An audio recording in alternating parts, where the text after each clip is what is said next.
Hi there everybody, we're back with another video here.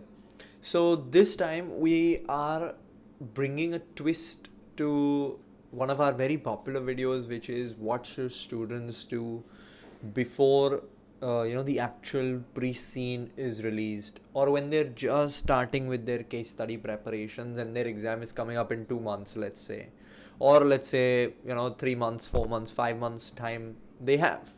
So what you should be doing before you dive into the actual case study preparations is all that this video is about.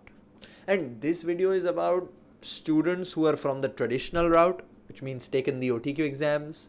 If you are from the FLP route, you will find it helpful. If you are from the exemptions route, directly taking the case study, whichever case study it may be, operational, management, or strategic, this video will be helpful because the case study remains the case study. The structure, the pattern, the system is the same. It's the syllabus areas which pretty much change. So the case study remains the same, and so one template will fit all as long as we understand the basics, as long as we understand the core of this exam. So a lot of students come up to us and ask us, what should we do? We're still waiting for the pre-scene, or the pre-scene is out, but I'm just starting with my preparation. What should I be doing? So this video is specifically made for you. So because I am making this video gearing up to the November and February case study exam, I will use this as a template, but it can be used for any case study moving forward as well, because these fundamentals will remain the same. So if you're gearing up for the pre-scene release and you want to start your preparation early, this is the right place to be, and this is the right time. So I will be discussing tips and guides for the CIMA case study, to help you get started. So any CIMA case study exam is divided into 3 parts. Nobody can tell you otherwise. Whichever route, whichever tuition provider, whatever you are studying, wherever you're studying from, the case study is divided into 3 parts. First being the revision, second being the pre-scene, and third being mock question writing preparation. You do these 3, whichever route you are from, you will not face a difficulty taking this exam. That is my guarantee. So if you don't already know, my name is Devansh and I am the lead tutor at FinTutors. FinTutors is a CIMA registered tuition provider. We hold the Global Pass Rate Excellence Award for 2023. Only 6 other tuition providers hold this in the world. And I say all of this to build credibility and to tell you that when I say that these are the 3 important parts of the exam, these are the 3 important parts of the exam. And if you focus on these, or if you sign up to our course which focuses on these 3, there is little chance of you not taking the exam with confidence, positivity. So these 3 things is what I ask everybody to divide the exam into, and then start your preparation. Let's deal with the first part, which is the revision part. So the revision part is where a lot of students actually falter, and this is what you should be doing when you are signing up early. This is what you should be doing when you have time on your hands. The importance of effective exam prep, or rather pre-exam prep, is that let's say everybody is waiting for the pre-scene to be out. You'll say that, okay, when the pre-scene is released, that's when I'm going to start my studying. Or you'll say that the pre-scene release is still a month away, that's when I'm going to start my studying. But my suggestion is, what will you understand in the pre-scene if you don't have CIMA knowledge? For example, when we do our pre-scene analysis, at every stage, we keep linking it back to the E, P, and F pillar. So we'll always keep making relations to the E, P, and F pillar topics. For example, if I'm discussing the management case study pre-scene, I will make relations to investment appraisal techniques. Now, if you haven't studied your investment appraisal techniques or don't have a basic understanding of the investment appraisal techniques, then naturally you will not be able to make sense of my discussion. So if you are waiting for the pre-scene release to start your exam prep, let me tell you, you are already one step behind. Rather, start now. Start today so that you can start working on the E, P and F pillar knowledge. So when the pre-scene is out, relation is much more easier. So for any student coming through the exemptions route, FLP route, or after a break in their studies, the first thing you'll need to do is E, P and F pillar refreshment. If you're from the exemptions route, you'll obviously study it by yourself or study notes or tuition providers. Obviously, we help with that. If you're coming from the FLP route, you need to finish the competencies on the FLP platform, which obviously you will only be able to do if you hold the knowledge or if you have studied through the material. So in any case study, the first step to start with is E, P and F pillar knowledge. Operational and management focuses on the P1 and P2 pillar. Strategic focuses on the E3 pillar. So students coming from the exemptions route or FLP route will not have studied these pillars. So it's the first thing that you should get started from. So the idea is to get started with your revision and study from the notes and the revision material right now, so that, like I said, when the case study releases, you are good to go. Case study discussions, my live classes, mock questions, all of that will only make sense if your base is strong. So what is your base? Your base is E, P and F pillar. Without this, do not expect yourself to do a good job on this exam. So now the next question is, okay, I have to do my revision, but how much time?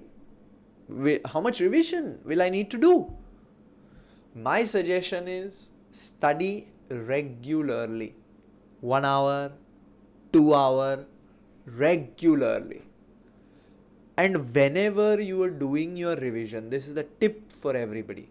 Whatever revision or whatever material you are using, you do not need sums. You do not need definitions. That is not the requirement of the CIMA case study exam. So you'll ask me, what is the requirement?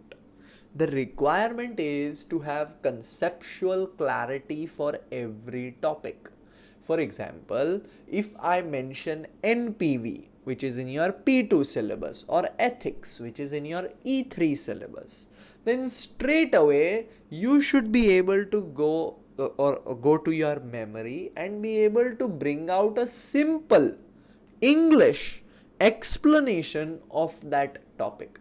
For example, ethics is the way, ethics is good business practices. There is the CIMA code of ethics. There are 5 code of ethics: integrity, objectivity. You should be able to list them out, one line on each, which means there is conceptual clarity of that topic.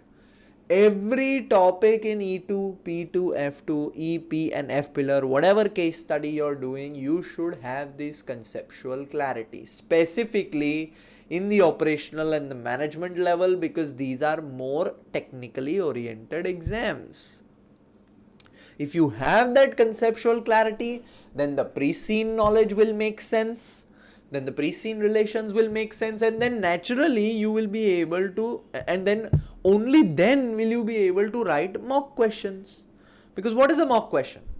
A mock question is nothing but scenario based on the pre-scene on a topic from the E, P and F pillar. If you don't have the knowledge of the E, P and F pillar, how are you expecting yourself to do a good job? How are you expecting yourself to make a good explanation, a healthy explanation? You will not be able to do that. So the first place to start with is revision. And how to do my revision? Conceptual clarity. Remember this word. No sums, no calculations, no solving anything. Absolutely not needed for this exam. Simple, easy English explanations is what we need. So we're speaking a lot about conceptual clarity and what it means. So alongside my full video recorded explanations for E, P and F pillar, which is essential for exemption route, FLP route students, we have study notes, we have learning documents, we have mind maps. All of this we will tell you how to use.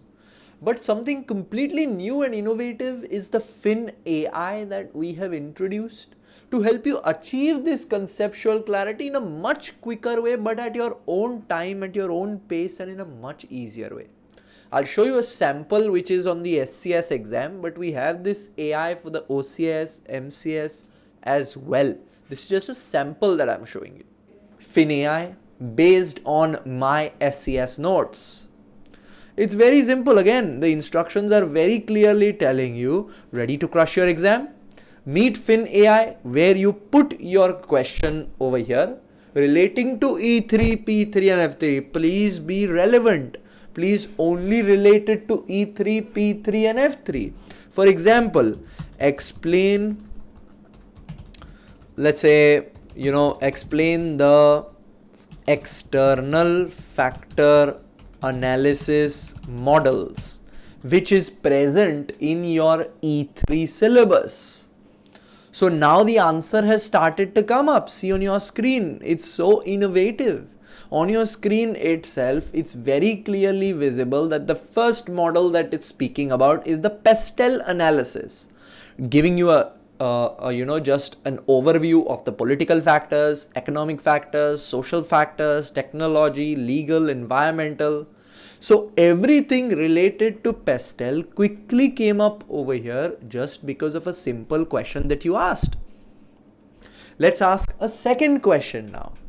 Let's relate it to P3. Different types of internal controls. You can ask anything that you want from the P3 syllabus. 100% answer will be provided, like you can see on your screen. Supervision controls, personnel controls, physical controls, authorization controls. Very simply comes up on your screen, right? This is one of a kind. Now let's ask an F3 related specific question. Explain the cash flow valuation method. So DCF, the discounted cash flow valuation method from F3. So it starts explaining. The cash flow valuation method known as DCF has the following steps. First, estimating the cash flows, determining the discount rate, discounting cash flows, calculating the terminal value, and summing the present value. Simple, point to point, very, very specific answers created for you to keep your study relevant and to the point. You can ask any question related to E3, P3 and F3. So you can see how cutting edge it is. You can see how one of a kind it is. You are never going to find something like this. You're never going to find something like this in the CIMA space right now. Let me tell you another very, very cool feature. A very cool feature is you can get answers in your own language as well. For example, if I write explain CIMA Code of Ethics in Spanish, it will give me the answer in Spanish as well. That's how it's created. Same way, if you ask the same question in, let's say, explain the same thing to me in French, it will give you the answer. Or you can write explain CIMA Code of Ethics like I am a 10-year-old child. So you want a very simple explanation.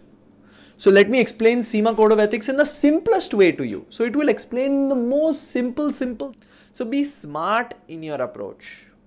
Even if you are starting 1.5 months before your case study exam, you can do it well with a directed case study approach. Don't feel that you need 2, 3, 4, 5 months. Even if 1.5 months ago, before your exam, you're starting, or the earlier you start, the less pressure you put on yourself. But if you are closer to the exam and you still have 1.5 month remaining, and you use tuition providers, you use us to gain quick access to quality material, then your life becomes much more simpler. So again, next question is, when is revision completed then? Again, my suggestion to students is revision is never complete. You keep doing your revision in the background till the date of the exam. Revision always continues. Let's say you're starting 1.5 2 months before the exam. Pre-scene is not released yet, or even if the pre-scene is released, my first aim should be that I want to get into a simple, easy flow of revision for the first few days, or the first pillar. So let's say I'm picking the P pillar and I'm doing the operational case study exam, P1. So my first goal is, let me get conceptual clarity, like I explained, for the entire P1 syllabus from your study notes, from your textbook, whatever you are using. If you're studying with us, you will obviously have our material, our Fin AI, which is first of its kind, to help you quickly revise. So my first goal should be, okay, let me get my P1 conceptual clarity done. After that is done, I know how my revision needs to continue. So in the background, I will keep doing my revision, but side by side, let's pick up the pre-scene. Why? After the pre-scene is done, I will have finished some parts of F1 also, because P1 was completed. Then I picked the pre-scene, side by side continued my revision.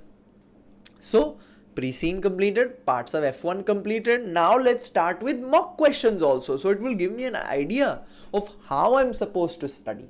It will give me an idea of how I'm supposed to carry forward my revision. So all of this should happen simultaneously. This is a good study approach.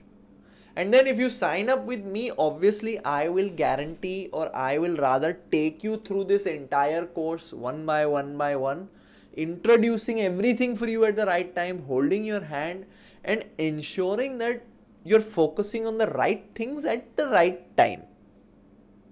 So often students think that first I will complete all revision and in the last 2 weeks I will do the pre-scene, I will do mock questions. Trust me, that is not the right way. You are putting yourself in an anxious position. You're putting yourself in a position where you will face problems later on. So first, like I said, aim to do one pillar, then simultaneously pick up the pre-scene, simultaneously start with mock questions. So it will help you understand the actual need of this exam. So now again, if you sign up with us, we take care of all of this, and we are global pass rate excellence award holders, so we know what we are speaking about. To show you what we do and how we do it differently, I have put a sample on your screen. This is the pre-scene analysis sample. So we pick up every single aspect of the pre-scene, and we will relate it to your E3, P3 and F3 syllabus. Just as an example, I have put it here. In the operational level, it will be E1, P1 and F1. The management level, it will be E2, P2 and F2.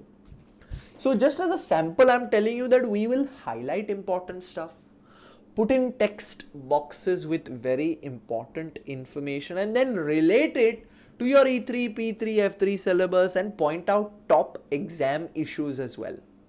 So we are giving you the revision direction, we are giving you the revision material, we are giving you the pre-scene analysis, we are giving you the mock questions like you see on your screen. All of our mock questions are exactly like the exam, timed.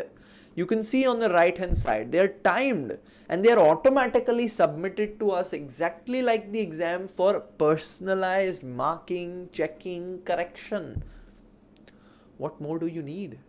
If you sign up early, if you start early, you understand the requirement for this exam and you are able to do a much better job in your preparations. You are able to do a much better job when you make sure that I've started in the right place. I know what needs to be done. So what you see on your screen is a very simple way of what you should be doing right now, starting early. What does starting early mean? Starting early means start today, whichever day you're watching this video. Start today. First place is E, P and F pillars. Pick one pillar, whichever is the most important. For operational and management is the P pillar. For strategic, it's the E pillar.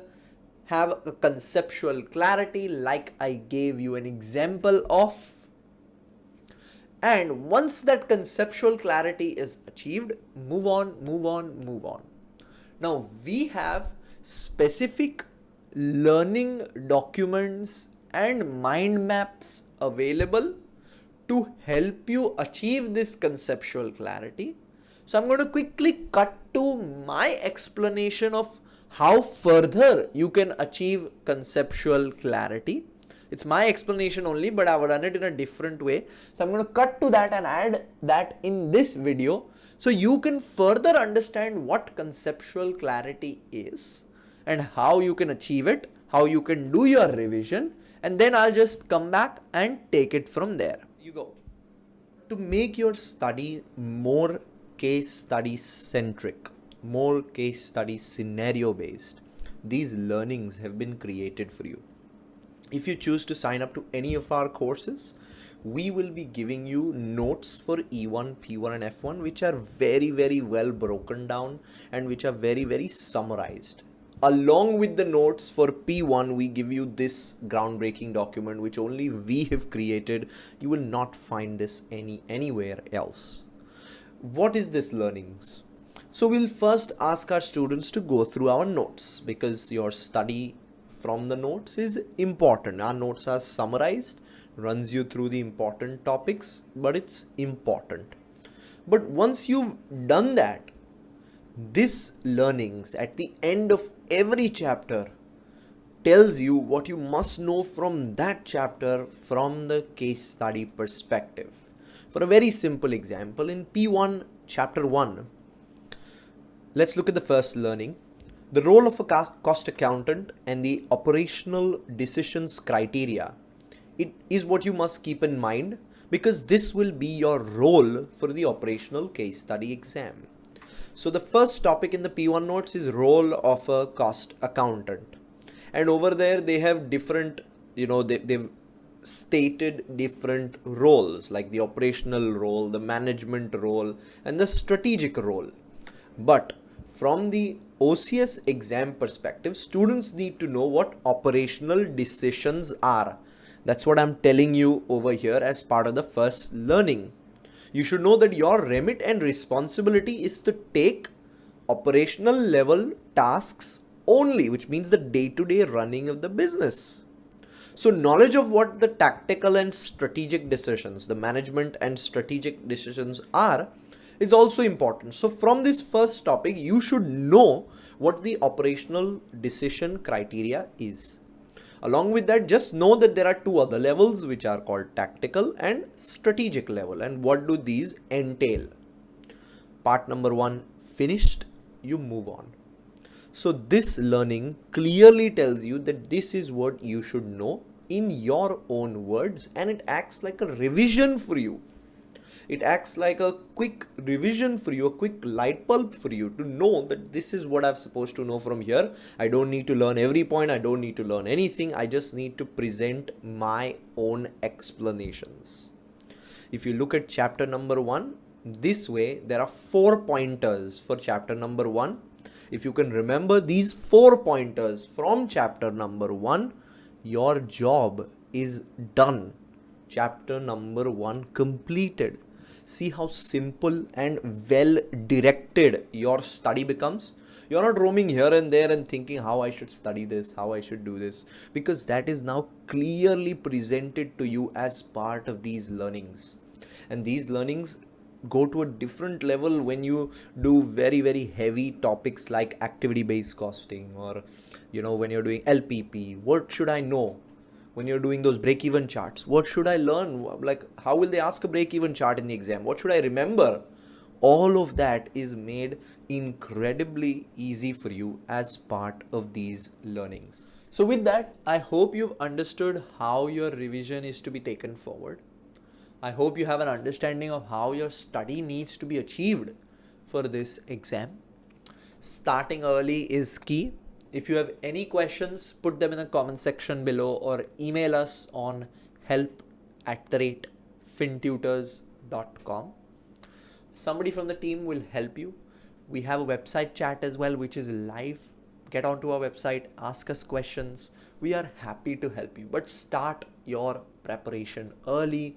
The earlier you start, the better revision you can do, the better understanding of the business you will be able to develop, and better understanding of this exam you will be able to achieve to eventually pass it. Thank you.